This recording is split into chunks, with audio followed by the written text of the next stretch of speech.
పూజ చేస్తున్నాము అంటే చాలా వరకు భయం ఒకటి మొదలైంది ప్రభుజీ అందరిలో. ఏం చేస్తే ఏం తప్పు అవుతుందో, దానివల్ల మాకేమన్నా మళ్ళీ అపచారం జరుగుతుందో, ఇట్లాంటి భయాలు ఎక్కువైపోయినాయి అదే ప్రభుజీ. కదా, ఎందుకంటే మనం దేవుడితో బిజినెస్ చేయాలి అని ప్రయత్నిస్తున్నాం కాబట్టి. బిజినెస్ ట్రాన్సాక్షన్స్లో ఏదైనా తప్పు రాసామనుకోండి అయిపోయానండి. బిజినెస్ ట్రాన్సాక్షన్స్లో ఏదైనా తప్పు చేసామనుకోండి, ఎందుకంటే వీడు ఏం ఆలోచిస్తున్నాడు, ఇప్పుడు నేను ఇది ఇలా చేస్తే దేవుడు నాకు అది అలా ఇవ్వాలి, అయ్యా నువ్వు నాకు ₹1,00,00,000 ఇస్తే నేను నీకు 10 కొబ్బరికాయలు కొడతాను.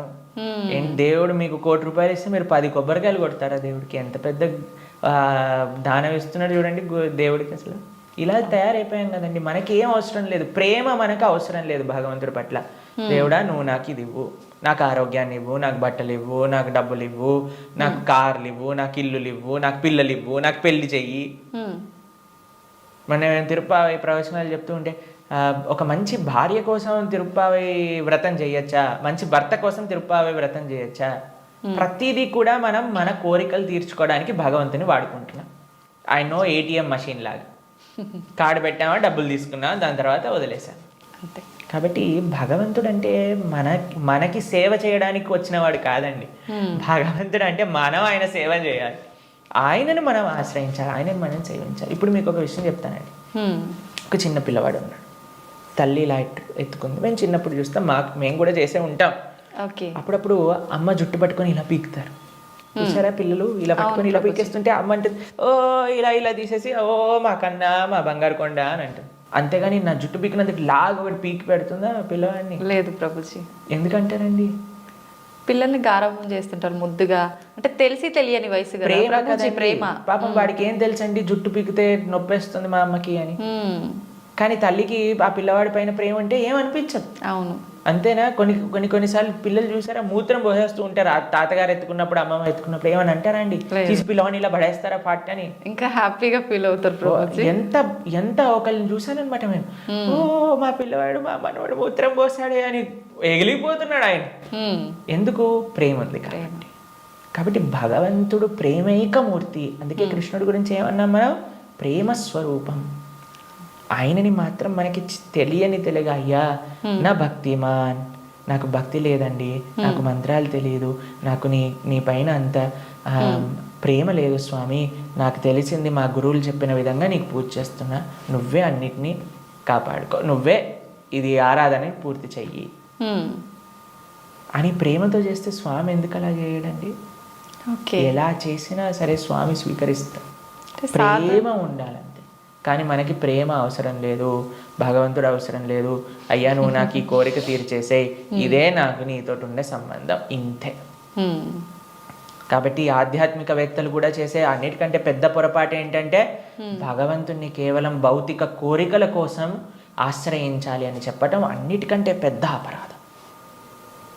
కాబట్టి ఎప్పుడూ అలా చేయకూడదు. స్వామిని ప్రేమతో ఒక తండ్రిలా, ఒక పిల్లవాడిలా, లేదా ఒక స్వామిలా మనం ఆరాధన చేయాలి. కాబట్టి దాంట్లో ఎప్పుడు తప్పు ఉండదండి. ప్రభుజీ, సాధారణ భక్తులు ఆ రకంగా కృష్ణ భగవాను పూజించిన సేవ చేసుకున్నా కూడా వస్తాడా ప్రభుజీ భగవానుడు? ప్రేమతో పిలిస్తే వస్తారు, ఎవరు పిలిచినా వస్తారు, ఎవ్వరు పిలిచినా ఆయన వస్తారు.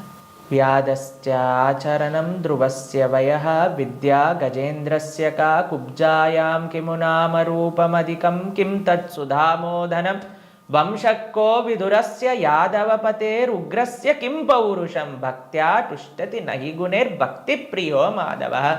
ఒక 5 ఏళ్ల పిల్లవాడు ధ్రువుడు పిలిచాడు, రాలేదా అండి భగవంతుడు? ఒక ఏనుగు పిలిచింది గజేంద్రుడు, వచ్చాడా లేదా? ఒక కుబ్జ అనే ఒక కురూపి స్త్రీ పిలిచింది, స్వామి కృపనిచ్చేశాడు కదా. ఉగ్రసేన మహారాజు, సుధామ, ఆయన పాపం డబ్బులే లేవు. కృష్ణుడు ఏ కులాన్ని చూసో, లేదా జ్ఞానాన్ని చూసో, లేదా డబ్బుల్ని చూసో, అందాన్ని చూసో, వయస్సుని చూసో, యోగ్యతని చూసో రాడండి. భక్త్యా తుష్టతి నహి గుణైర్భక్తి ప్రియో మాధవ. కృష్ణుడున్నాడు, స్వామి పలుకుతాడు అనే నమ్మకంతో ఎవరైతే పిలుస్తారో, ఇప్పుడు ఎవరైనా ఆ శ్రీ భగవంతుడి యొక్క విగ్రహాన్ని చూసి ఇది బొమ్మ అనుకుంటే బొమ్మలానే ఉంటాడండి. ఇది మట్టితో చేశారా అంటే మట్టే ఉంటాడు. స్వామి ఉన్నాడు అని నమ్మితే ఎక్కడైనా భగవంతుడు ఉంటాడు. ఎవరైనా చెప్పారనుకోండి, అరే ఈ మట్టి విగ్రహంలో భగవంతుడు రావటం అపరాధం అని అంటే వాడికి భగవత్ తత్వం గురించే తెలియదు. మీకు ప్రేమ ఉందనుకోండి, ఎక్కడ పిలిచినా ఒక వ్యక్తి వస్తారు. అవునా కదా చెప్పండి? అవును ప్రభుజీ. మేము ఒక ప్రోగ్రామ్కి వెళ్ళామండి. అయితే వాళ్ళు అన్నారు, ప్రభుజీ మా ఈ చిన్న ప్రోగ్రామ్కి వస్తారని మేము అనుకోలేదు ప్రభుజీ, కానీ పిలవంగానే మీరు వచ్చారు.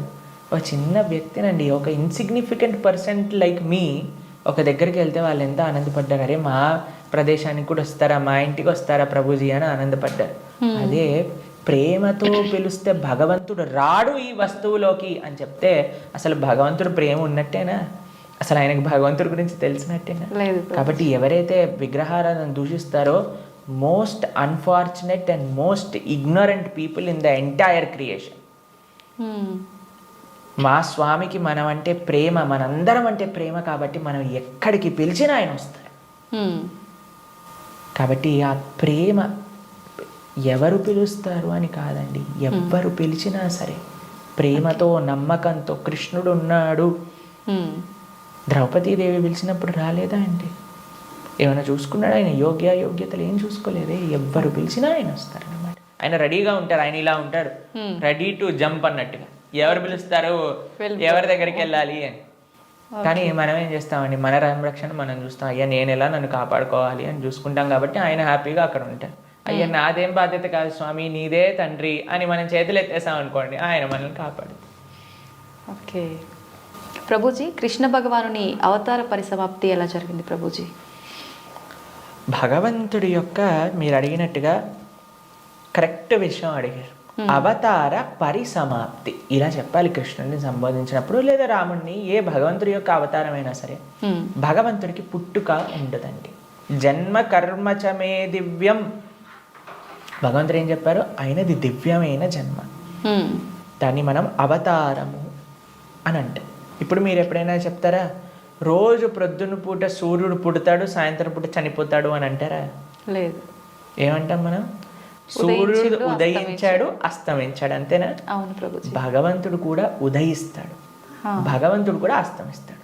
సూర్యుడు అస్తమిస్తాడు అంటే పోయినట్టేనా? ఇంకా ఆయన నీకు కనిపించట్లేదు, కానీ ఇంకెక్కడ ఉన్నట్టే కదా. అవును. ఇప్పుడు మనకి ఇండియాలో సూర్యాస్తమయం అయిపోయింది అంటే ఇంకో దేశంలో సూర్యోదయం అవుతున్నట్టు కదా. కాబట్టి భగవంతుడు ఎప్పుడూ ఎల్లప్పుడూ కూడా ఆయనకి మరణము అనేది ఉండదు, జన్మ అనేది ఉండదు. ఆయన మన పైన కృపతో అవతారాన్ని స్వీకరిస్తారనమాట. ఓకే, మీకు ఒక విషయం చెప్తాను. కొంతమందికి మెమరీ లాస్ పేషెంట్స్ ఉంటారు.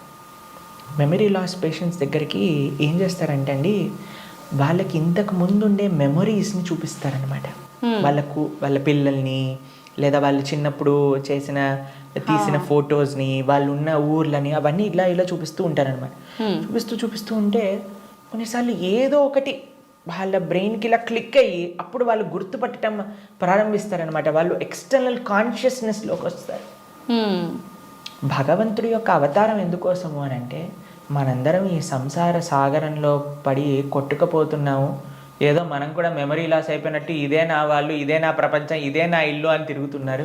వీడి నిజమైన స్వరూపాన్ని చూపించాలి అని స్వామి అవతరించి, స్వామి యొక్క లీలల ద్వారా, రామాయణ భాగవతాదుల ద్వారా, అయ్యా ఇది నువ్వు ఈ ప్రదేశానికి చెందినవాడివి అని మనకు చూపిస్తారు. అప్పుడు నేనైతే ఈ మనుష్యుని కాదా, అయితే ఇది నేను ఈ కులానికి చెందినవాడిని కాదా, ఈ ప్రాంతానికి చెందినవాడిని, నేను కృష్ణుడి దాసున్నా, నేను ఉండాల్సింది ఆ భగవంతుడి యొక్క లోకంలో కదా అని మనం కూడా మర్చిపోయిన వాళ్ళకి కొద్దిగా బుద్ధిని ఇవ్వడానికి స్వామి అవతార స్వీకారం చేస్తారనమాట.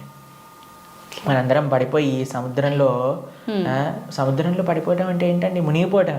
అవును. కానీ సముద్రంలో మునిగేవాడిని కాపాడాలి అని అంటే ఎక్కడో ఆకాశం నుంచి కాపాడలేదు కదండి, ఆయన కూడా సముద్రంలోకి రావాలి కదా.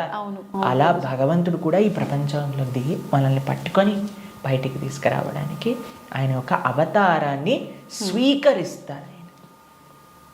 ఆ ప్రయోజనం అయిపోయినట్టు ఏంటి ప్రయోజనం భగవంతుడు అవతరించడానికి? భగవద్గీతలో కృష్ణుడు చెప్పారు, యదా యదా హి ధర్మస్య గ్లానిర్భవతి భారత. అయ్యా ఎక్కడైతే ధర్మం నశిస్తుందో అక్కడక్కడ నేను అవతరిస్తా. పవిత్రానాయ సాధూనాం వినాశాయ చ దుష్కృతాం ధర్మ సంస్థాపనార్థాయ సంభవామి యుగే యుగే. అయ్యా ఎక్కడైతే భక్తుల్ని కాపాడాలో, ఎక్కడైతే అధర్మాన్ని నాశనం చేయాలో, ధర్మాన్ని స్థాపన చేయాలో అక్కడ నేను అవతరిస్తాను అని. కాబట్టి అప్పుడప్పుడు భగవంతుడు వివిధ రూపాలలో అవతరిస్తారు. అవతారం అయిపోయింది అంటే ఆ ప్రయోజనం అయిపోయింది అన్నప్పుడు అవతార పరిసమాప్తి చేస్తారనమాట. కాబట్టి చాలామంది కృష్ణుడు చనిపోయాడు, కృష్ణుడు పుట్టాడు. కృష్ణుడు పుట్టలేదండి, కృష్ణుడు చనిపోలేదు. కృష్ణుడు అవతరించారు, కృష్ణుడు అవతార పరిసమాప్తి చేశారు. మనం పుట్టంగానే అని ఏడుస్తూ ఉంటారు. ఏడవకపోయినా సరే, ఎవరైనా ఏడవకపోతే ఏం చేస్తారంటే డాక్టర్ వచ్చి రెండు వేస్తాడనమాట, ఏడవాలి మనం. కానీ కృష్ణుడు పుట్టినప్పుడు తెలుసా అండి, నవ్వుతూ పుట్టాడు. అమ్మ నాన్న ఆశ్చర్యపోయాడు. జలధరుదేహు నాజాను చతుర్బాహు సరసీరు జాక్షు విశాలాక్షు జారు గదా శంఖ చక్ర పద్మ విలాసు కంఠ కౌస్తుభమణి కాంతిబాను కమనీయ కటిసూత్ర కంకణ కేయూర శ్రీవత్సలాంఛనాంచిత విహారు సురకుండల ప్రభాయుత కుంటల లాటు వైఢూర్య మణి గణవరి కిరీటు బాలు పూర్ణేందు రుచిజాలు సుగుణాల బాలు భక్తలోక బాలు కృపావిశాలు జూచి తిలకించి పొలకించి యొబ్బి చెలరేగ వసుదేవుడు ఉత్సహింపే అని అంటారనమాట భాగవతంలో. అంత ఆనందపడిపోయేవాడు కృష్ణుని చూశాక వసుదేవుడు పుట్టంగానే శంఖచక్ర గదా పద్మములు పట్టుకొని. వసుదేవుడు అంతా ఆనందపడ్డారనమాట కృష్ణుడు అవతరించినప్పుడు. ఎప్పుడైనా మీరు చూసారండి పిల్లవాడు పుట్టినప్పుడు నాన్న అమ్మ బాగున్నారా మీరు అని అడగటం? కానీ కృష్ణుడు పుట్టంగానే వాళ్ళ చరిత్రలు మొత్తం కూడా చెప్తారు, వసుదేవుడిది ఇంకా దేవకీ దేవిది. దాంతోపాటు ఎంత ఆనందంగా అంటే చతుర్భుజ రూపంలో ఎవరైనా పిల్లలు చూసారా శంఖచక్రం పట్టుకొని రావటం? లేదు. కాబట్టి మనందరం ఏడుస్తూ పుట్టాం కాబట్టి మనది జన్మ. కానీ కృష్ణుడు నవ్వుతూ ఆయన యొక్క స్వరూపంతో అవతరించి తల్లిదండ్రుల్ని ఉద్ధరింపజేయడానికి స్వీకరించిన అవతారము అని అంటారు. కాబట్టి భగవంతుడికి ఎలా అయితే పుట్టుక లేదో అలానే మరణము కూడా లేదు. స్వామి ఎప్పుడూ కూడా ఈ వర్డ్ యూజ్ చేయకూడదు కృష్ణుడి దగ్గర. కృష్ణుడు చనిపోయాడట, రాముడు చనిపోయాడట, ఇవన్నీ మనం అపరాధం అవుతుంది అనమాట. కాబట్టి మనం కరెక్ట్గా మీరు చెప్పిన వర్డ్గా అవతార పరిసమాప్తి, కృష్ణుడి యొక్క అవతార పరిసమాప్తి ఎలా జరిగింది మేము ఇన్స్టాగ్రామ్లలో యూట్యూబ్లలో ప్రకారంగా చెప్పట్లేదు. శాస్త్రంలో ఏ విధంగా ఉందో ఆ విధంగా చెప్తున్నాం. కాబట్టి దీంట్లో చాలా తేడా ఉంది. ఎందుకంటే మాకు అప్పుడప్పుడు రీల్స్ పంపిస్తూ ఉంటారు, అందులో ఏదో కృష్ణుడు ఇలా అయిపోయాడట అలా అయిపోయాడట అని చెప్తూ ఉంటారు. దాన్ని నమ్మకండి. మీరు శాస్త్రాన్ని అధ్యయనం చేసిన వాళ్ళు ఏం చెప్తున్నారు, అలానే ఇప్పుడు ప్రతి ఒక్కరు కూడా కృష్ణుడి గురించి మాట్లాడడానికి రెడీ అయిపోయారు. ప్రతి ఒక్కరు కూడా ధర్మం గురించి మాట్లాడడానికి రెడీ అయిపోయారు. ప్రతి ఒక్కళ్ళు కూడా సాధువుల్ని ప్రశ్నించడానికి రెడీ అయిపోయారు. కానీ సాధన ఏమీ లేదు, శాస్త్ర అధ్యయనం ఏమీ లేదు, సేవ ఏమీ లేదు. ప్రతి ఒక్కరికి మైక్ వచ్చింది కదా, కెమెరా ఉంది కదా అని మాట్లాడుతున్నారు అనమాట. కానీ అది కాదండి కరెక్ట్ విధానం. తత్విద్ధి ప్రణిపాతేన పరిప్రశ్నేన సేవయా ఉపదేశంతితే జ్ఞానం జ్ఞానిన తత్వదర్శన. ఒక గురువు దగ్గరికి వెళ్ళి సేవ చేస్తూ ఎంత కష్టం తెలుసా అండి మీకు. ఒక విధంగా శాస్త్రం విషయాలు నేర్చుకోవాలి అని అంటే ఆ నమ్మకం, ఆ డెడికేషన్, ఆ ఇంట్రెస్ట్, ఆ సేవ, పరిప్రశ్న ఇవన్నీ కావాలి మనకి. ఇప్పుడు ఒక విషయం మనకి టీవీ మాధ్యమంగానో మన ఇంటర్నెట్ మాధ్యమంగానో అన్ని సులభము అయ్యాయి. ఆ సులభం అవ్వటంలో రెండు ఉన్నాయి. ఎవరైనా మాట్లాడింది మనం నమ్మేస్తాం. అలా కాదు. మేము ఒకటే విషయం చెప్తాం, ఎవరైతే సాధువులు చక్కటి పరంపరాగతంగా జ్ఞానాన్ని నేర్చుకున్నారో, ఎవరైతే శాస్త్ర అధ్యయన చేశారో అటువంటి వాళ్ళ దగ్గర నుంచి మనం వినాలి. ఎవరైతే గురువుల్ని ఆశ్రయించి గురువుల దగ్గర నుంచి విన్న వాళ్ళు ఉన్నారు, ఎవరైతే జీవితంలో సొంతంగా దాన్ని సాధన రూపంగా వాళ్ళు చేస్తున్నారో అటువంటి వాళ్ళ దగ్గర నుంచి వినాలి. కాబట్టి మనకి భాగవతం చెప్తుంది, భగవంతుడు ఒకానొక సమయంలో అయ్యా ఈ ప్రపంచంలో ఉండే అధర్మ మొత్తం కౌరవుల వైపు ఒక్కసారి అందరినీ గ్యాదర్ చేసేసి కంప్లీట్ చేసేస్తాడు అనమాట. ఇక అయిపోయింది అని అనుకున్నప్పుడు ఆయన చక్కగా ఒక దగ్గర ప్రభాస క్షేత్రము అనే ప్రదేశంలో ఆయన ఇలా ఉన్నారనమాట. ఉన్నప్పుడు ఒక వేటగాడు వచ్చి ఒక జింకని వేటాడుతున్న ఆయన కృష్ణుడి యొక్క పాదాన్ని, శ్రీపాదాలను చూస్తూ జింకలా అనుకొని బాణాన్ని వేసినప్పుడు అది కృష్ణుడి యొక్క పాదానికి తాకింది. మీకు ఒక విషయం చెప్తాను, లాజికల్గా ఆలోచిద్దాం. మీ అందరికీ లాజిక్ థింకింగ్ చాలా ఎక్కువ కదండి. పాదాలలో బుల్లెట్ దిగింది అని అనుకుందాం, బాణం కూడా పక్కన పెట్టేసేయండి, చనిపోయాడు అని మీరు ఎప్పుడైనా విన్నారా? లేదు.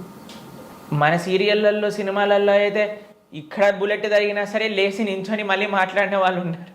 కాబట్టి పాదాలలో బాణం తగిలితే ఎలా కృష్ణుడిని అవతార సమాప్తి చేశారు, శరీరాన్ని చాలించేశారు అని ఎలా చెప్తాను చెప్పండి. కాబట్టి అదొక లీల. ఎందుకండి కృష్ణుడు ఇలా లీల చేశారు?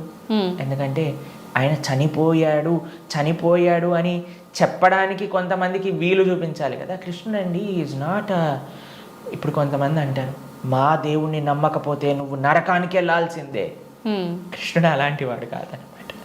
కాబట్టి అయ్యా నువ్వు నన్ను నమ్ముకో, నేను నీకు కావాల్సినంత శ్రద్ధ, విశ్వాసం, భక్తిని ఇస్తాను. నువ్వు నన్ను నమ్మకు, నీకు కావాల్సినన్ని రీజన్స్ ఇస్తాను నన్ను నమ్మకపోవడానికి. కాబట్టి అటువంటి వాళ్ళకు ఒక రీజన్ ఇవ్వడానికి అనమాట. భక్తులకి భగవంతుడు అంటే ఎంత అపరిమితమైన ప్రేమ ఉంటుంది అని అంటే, స్వామి యొక్క అవతార పరిసమాప్తి గురించి ఎందుకంటే స్వామి యొక్క ఈ ప్రపంచంలో ఇలా ఉన్న, స్వామి అక్కడ ఉన్న భక్తులకు ఒకటే. అప్పుడు జరా అనేవాడికి ఏం చెప్పారు, అయ్యా తప్పైపోయింది స్వామి, నీ శ్రీపాదానికి నేను బాణం వేసా అంటే, ఏం కంగారు పడకు, నువ్వు వైకుంఠానికి వెళ్ళిపో అంటే ఆయన ప్రదక్షిణ చేసి ఆయన వైకుంఠానికి వెళ్ళిపోతాడు బాణం వేసినోడు. కానీ బాణం తలిగిన వాడేమో చనిపోయాడు, శరీరాన్ని విడిచిపెట్టేశారు. ఒకళ్ళు చెప్తున్నారు కృష్ణుడు నరకంలో ఉన్నాడట. ఏంటండి, బాణం వేసిన వాడిని వైకుంఠానికి పంపించి ఈయనెందుకు నరకానికి వెళ్తారు చెప్పండి. కాబట్టి భాగవతం ఏం చెప్తుంది అని అంటే, ఆయన కృష్ణుడు అలానే నమ్ముతూ అందరూ దేవతలందరూ కూడా వాళ్ళ వాహనాలలో ఆకాశాన్ని మొత్తంలో కూర్చొని, అయ్యా మా కోసం నువ్వు అవతరించావు, ఇంతమంది దుష్టుల్ని సంహరించావు అని పుష్పవృష్టి కురిపిస్తుండగా స్వశరీరంతో, అలాని శరీరం వదిలేసి కృష్ణుడు ఆత్మ వెళ్ళిపోయింది. కృష్ణుడికి ఆత్మ మనలాగా శరీరం వేరు వేరు కాదు. ఆయన సచ్చిదానంద స్వరూపం. మొత్తం ఆయనకి ఆత్మ వేరు, శరీరం వేరు, హార్ట్ వేరు అలా ఉండదండి. స్వామి ఒకటే ఒక అద్భుతమైన స్వరూపం అనమాట. ఆ స్వశరీరంతో ఆయన యొక్క నిత్యధామానికి వెళ్ళిపోయారు. శ్రీ వైకుంఠం గోలోకానికి ఆయన చేరుకున్నారనమాట. కాబట్టి ఆయన అవతరిస్తారు, అవతార పరిసమాప్తి చేస్తారు. Appears and disappears. అది భగవతత్వం.